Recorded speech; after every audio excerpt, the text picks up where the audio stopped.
Philippe Delair, exploitant agricole à Sainte-Colombe-sur-Seine depuis une quarantaine d'années. Nous exploitons 1000 hectares, polyculture élevage.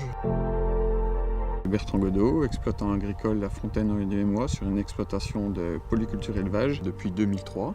On exploite des céréales et des vaches allaitantes en race Aubrac. Sur une rotation qui était colza-blé-orge, on est obligé d'arrêter le colza à cause des problèmes d'insectes et d'adventices. Par la suite de ça, on voudrait faire du seigle méthanisation en cive pour essayer d'allonger nos rotations. Mélanie Borneau, je suis agricultrice dans le Châtillonnais à Bincé. Je me suis installée en 2015, j'ai rejoint mon papa qui était déjà sur l'exploitation. On cultive 480 hectares de céréales et protéagineux tout autour de la ferme. Sur nos exploitations, les rendements sont quand même de plus en plus compliqués à obtenir, malheureusement, avec les aléas climatiques. Donc la coopérative et les agriculteurs, le conseil d'administration dont je fais partie, dont je suis le vice-président, nous avons décidé d'avoir une réflexion. Donc nous sommes dirigés vers le gaz. Donc une cive, c'est une culture intermédiaire à vocation énergétique qu'on sème dans le cas du seigle à l'automne, qu'on récolte début mi-mai pour incorporer dans l'unité de méthanisation. Et derrière ce seigle, après la récolte, on va semer soit une culture principale de vente, sarrasin, tournesol, soja pour les meilleures terres, ou alors des trèfles pour donner à manger aux animaux. Donc l'intérêt agronomique du seigle en cive, c'est la matière organique qu'il laisse avec ses chaumes et la grande quantité de racines dans le sol.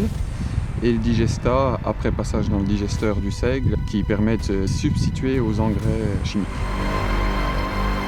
Notre projet méthanisation coopérative a été accueilli très facilement et tout le monde attendait une solution. Parce qu'aujourd'hui, notre Châtillonnais, on a déjà calcaire superficiel et on a quand même des problèmes de revenus agricoles.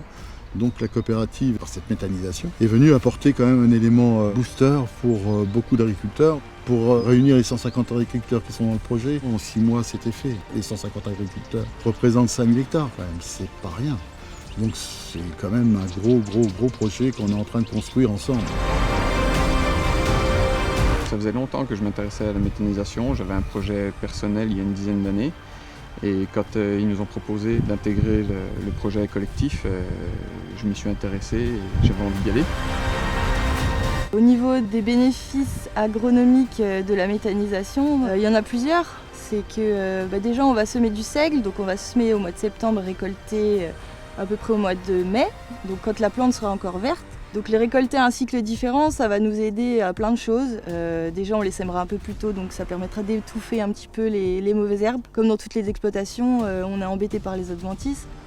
L'autre bénéfice, c'est évidemment le digestat qui revient sur les exploitations. Tout ça sera fait en contre-voyage en plus avec le seigle qu'on va emmener à la méthanisation, donc il n'y a que des bonnes choses.